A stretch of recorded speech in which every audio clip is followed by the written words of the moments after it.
Good morning. Um, Hope you are all doing fantastic. I know that there's some suffering going on in the world, and I want to touch up on that real quick. I've been trying to tell people, like,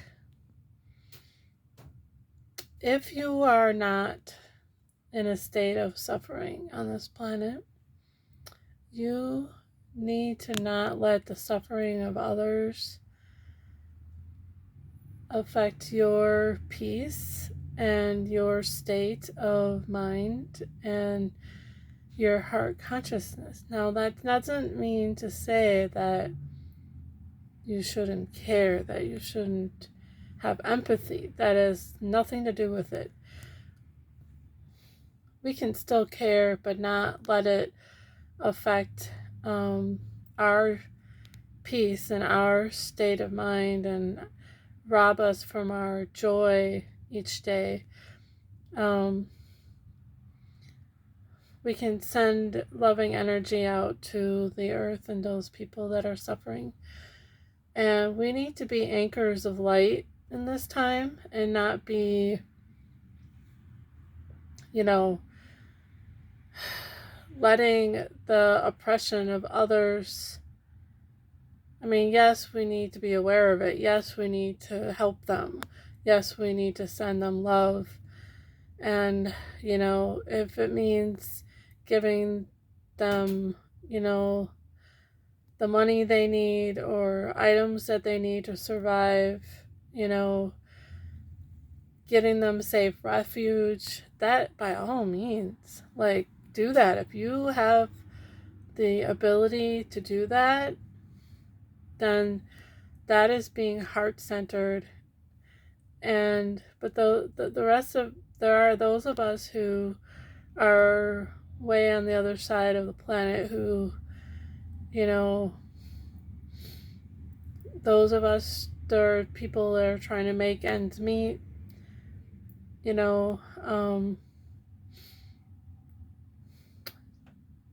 keep the suffering of others in your heart, but at the same time, don't let it rob your joy and your peace, because we need that anchoring of light and love on this planet. We need to keep ascending. We need to help Mother Gaia ascend. The next thing I wanted to go into was about rainbow children, rainbow souls and crystals. But a lot of crystal souls are in their 20s or 30s now. Some even in their 40s. I'm an indigo. I was born in 1977. Actually, I'm a crystal indigo because I have indigo, but I have crystal in that aura. So I'm kind of like a cusp, I guess. You want to call it that way. But I want to talk about the rainbow children. Now, the rainbow souls, they're high frequency souls. They come here with no karma. This is what's been said. I can't validate that. But they come here with no karma, apparently, and they're very highly sensitive, super sensitive, high empath souls. Let's just put it this way, they are very, they go with the flow of energy. I have a niece that is one. I know several people who have rainbow children, rainbow souls, and they see the world so differently than many of us who have, been incarnating here for many years. They often feel misunderstood. They're often shy. They have a hard time communicating. My neighbor's children, they're rainbow they have a hard time communicating. Like they don't. Sometimes there's like a language barrier, and they don't quite understand how to communicate the way that we're used to communicating. Their way of communicating is through expression and using emotion and sounds to communicate.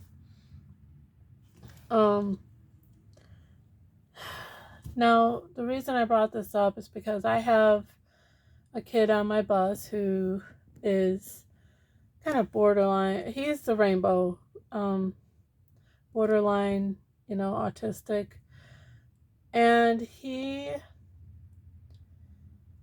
it's been kind of complicated in managing him on the bus at times, because the kids do pick on him and they give him a hard time because they don't understand why he does things, the way he does and acts the way he is. But, he is a very caring soul. And I've been feeling because he sits right behind me. So I've been feeling from him that he's just not being heard, and he's not getting the attention that he needs.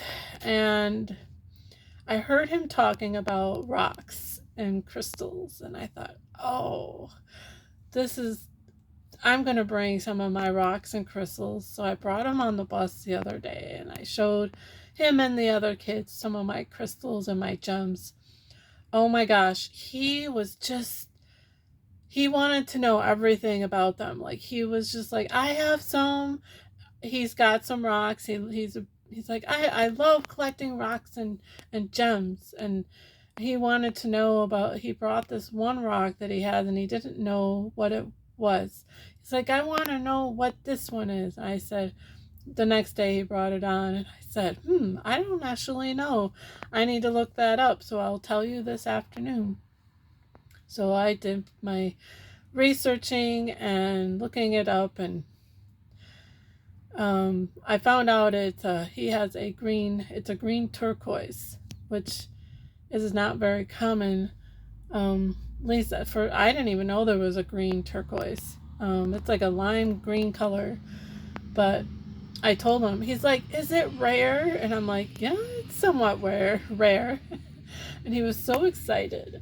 And now I've been having a conversation with him about crystals and rocks, and he is, I have to tell you, his mood has done a 180 here on the bus. He's so excited, and he's so excited to talk to the other kids about his rocks. And they actually listen to him, and they're actually excited to learn too. So the thing with these rainbow kids, like, they need to be heard. They do need extra attention, okay? And we need to be sensitive to their energies, because they are very sensitive souls. And no, it's not because they're overreacting. It's because that's how they are. My niece, whenever she's around loud noises or sudden noises or bright lights or anything that is a surprise, she just goes and hides, and she'll cover her ears, and she'll say, too loud, it's too loud, or she'll hide under a chair or desk. And at first I was like, what is going on with her, and then I realized, I'm like, she's high sensory. Like, it's, I thought it was other things like conditioning at home or something, but my oldest niece, she's not even like that at all. My oldest niece, she has a crystal aura. Now, crystals are another type of soul, but I think my niece, her last incarnation was, she was in World War II over in Auschwitz, I believe, because of certain things that she reacts to that was kind of concerning, and I was like, maybe I should figure this out. Well, I think that her last life was, she was an Auschwitz. I believe that 100%. But so yeah, I mean, these children are very sensitive, and we need to find ways to help guide them in this world, because they are one of the biggest anchors of light on this planet right now. A lot of these high sensory children and rainbow souls, they're very important right now, and we have to do our best not to keep them in a low vibration. This is why, as a bus driver, it's been really frustrating for me. Our mask mandate has been lifted. We are no longer wearing masks on the buses. As of 2 weeks ago, we stopped wearing them. Hallelujah. The kids have been in such high spirits since then, and it's great. It's really, really great. And it's a lot louder on my bus, but you know what? At the same time, I'm so happy for them. Anyways, I gotta get going. Peace and love, and hope you all have a wonderful weekend.